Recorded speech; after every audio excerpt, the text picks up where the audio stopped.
Plus proche de Marie. Bonjour. Merci d'être ici avec moi une fois de plus. J'espère que vous allez très bien aujourd'hui. C'est Marie, bienvenue sur ma chaîne. Ces informations peuvent être considérées comme de la science-fiction ou comme le spectateur le voit le mieux, et je les poste uniquement à des fins de divertissement. Cependant, je prends mes informations très au sérieux, et pour ceux qui ont des yeux pour voir. J'écris ceci le matin du 23 février 2025. J'ai entendu dire que beaucoup d'entre vous, mes amis les plus proches, seraient intéressés à mieux me connaître, alors j'ai décidé d'écrire un peu sur moi dans un contexte plus proche.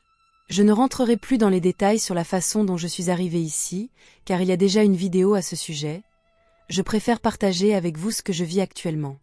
Je doute sérieusement que ce sujet attire beaucoup d'attention sur YouTube, mais cela n'a pas d'importance car cette vidéo est pour vous tous, mes amis les plus proches et mes sponsors, qui aimeraient mieux me connaître.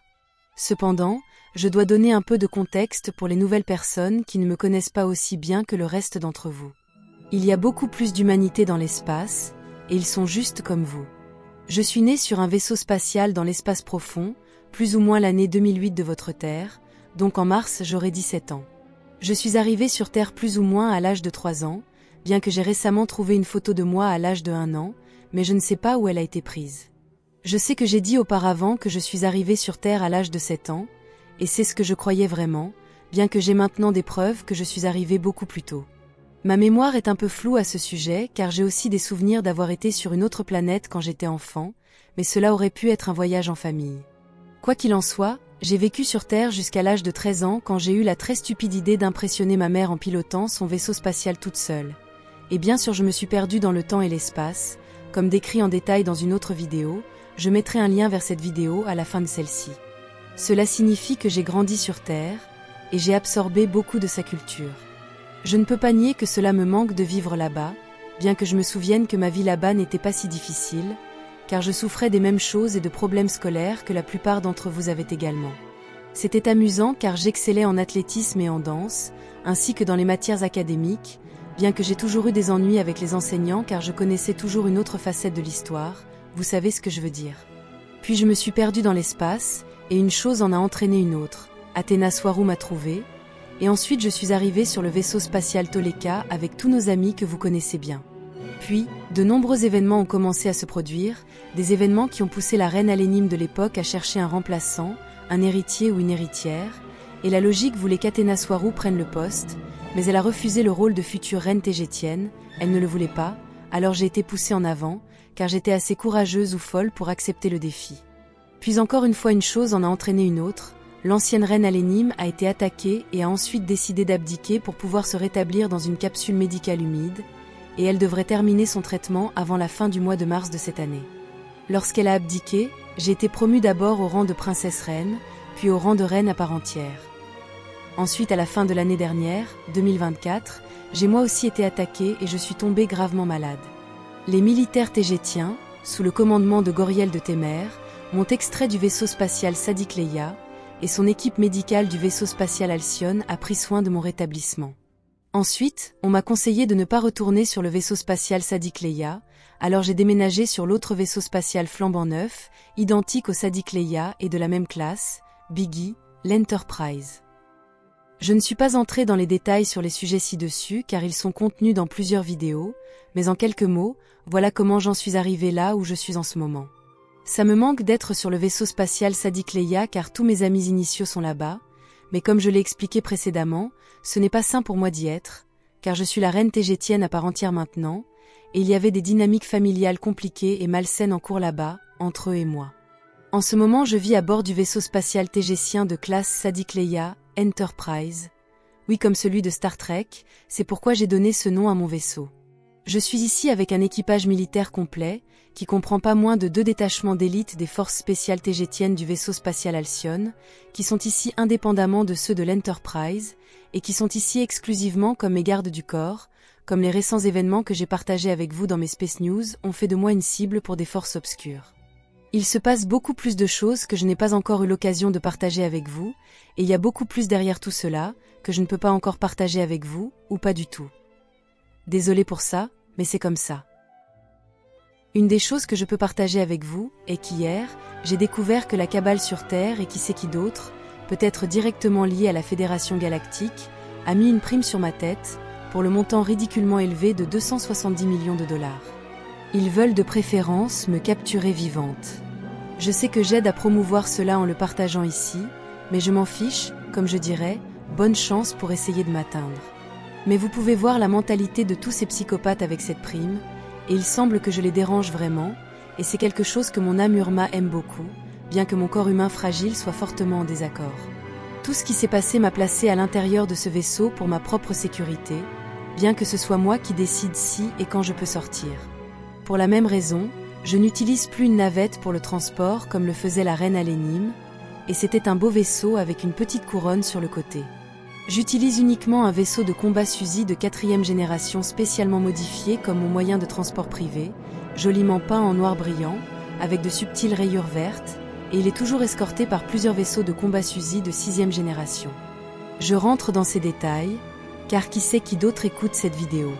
Comme je vis ici sur mon vaisseau avec un équipage militaire complet, je n'ai pas vraiment d'amis, peut-être seulement les membres du CIC Enterprise, qui travaillent directement avec moi et qui me tiennent informé de tout ce qui se passe dans l'espace, à Tegeta et sur Terre, et ils m'aident également avec les vidéos pour YouTube.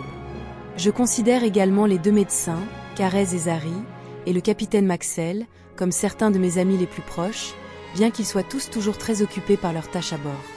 Mis à part cela, mes autres amis ne sont pas nécessairement à bord du même vaisseau sur lequel je suis, par exemple, l'équipage bien connu du vaisseau spatial Sadik Leia, et des vaisseaux spatiaux Astérope et Alcyone, avec qui j'ai travaillé, et avec qui j'étais quand j'étais très malade. Je passe presque tout mon temps seul, principalement dans mes très grands quartiers privés de la Reine, qui sont aussi grands qu'un appartement sur Terre, avec mon chat. Quand je sors de ma chambre, tous les membres de l'équipage se tiennent droit et contre les murs, me saluant lorsque je passe. Je ne suis pas encore habituée à voir cela et à être traitée de cette façon, même si j'ai d'abord rencontré cette attitude de respect militaire lorsque j'étais à bord du vaisseau spatial Alcyone, l'année dernière.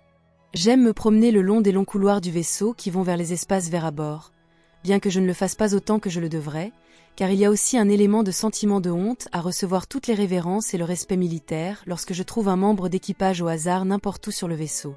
Ce que j'aime faire pour éliminer le stress, c'est d'aller dans le grand espace vide sous le pont du hangar principal, où j'aime tourner en rond à grande vitesse sur une moto de 155 cm3 construite par les humains, ou dans une voiture humaine, juste pour le plaisir.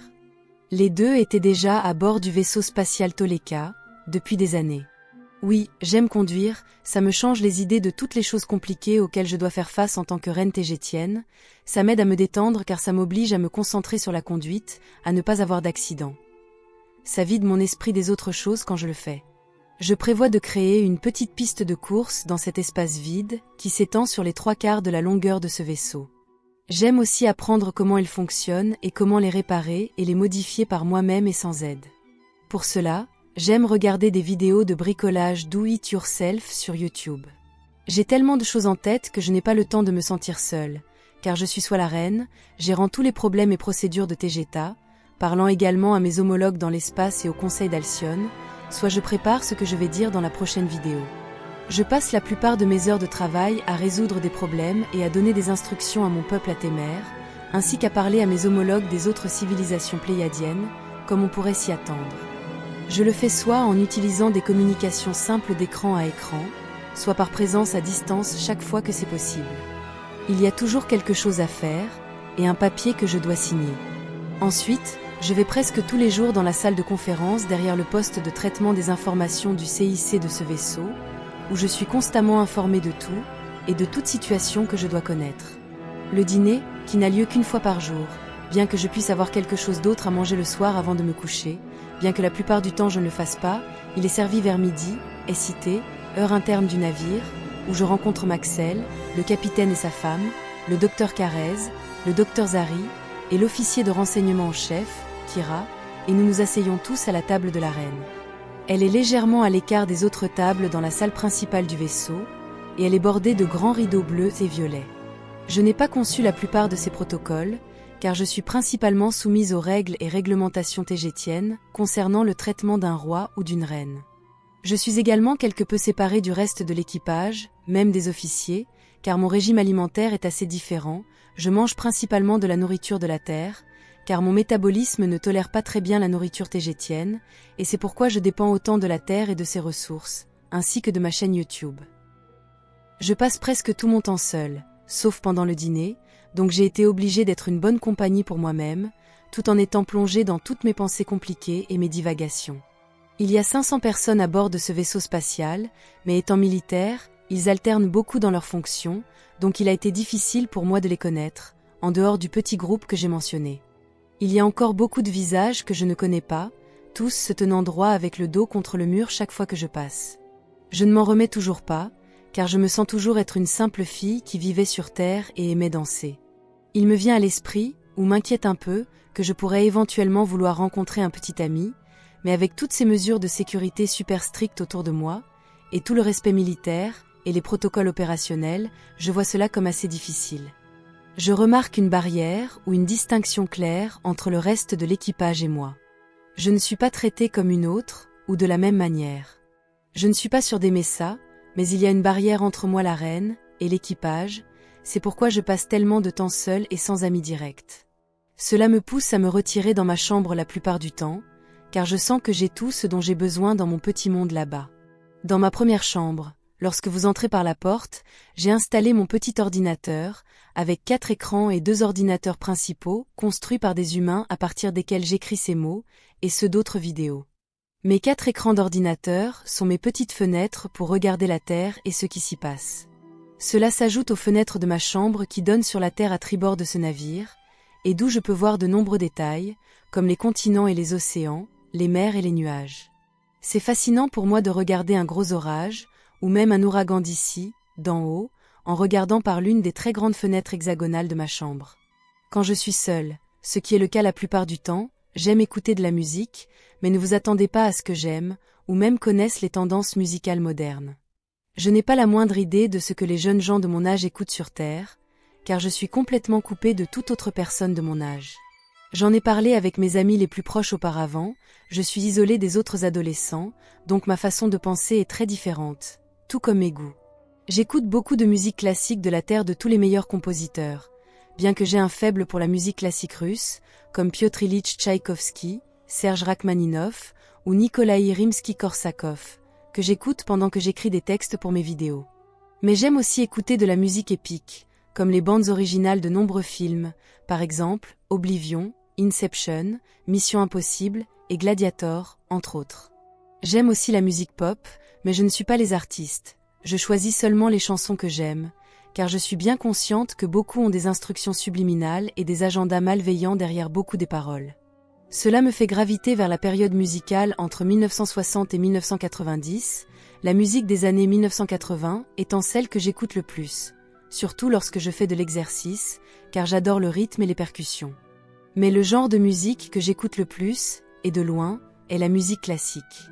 Comme en ce moment, j'écoute Rimsky-Korsakov, Scheherazade opus 35, pendant que j'écris ces mots. J'aime écrire les textes de mes vidéos dès que je me réveille, et avant que d'autres choses ne me distraient, je suis une lève-tôt. Quant à la musique originale pléiadienne tégétienne. Waouh, je pense que c'est l'une des choses sur laquelle le New Age ne s'est pas trompé.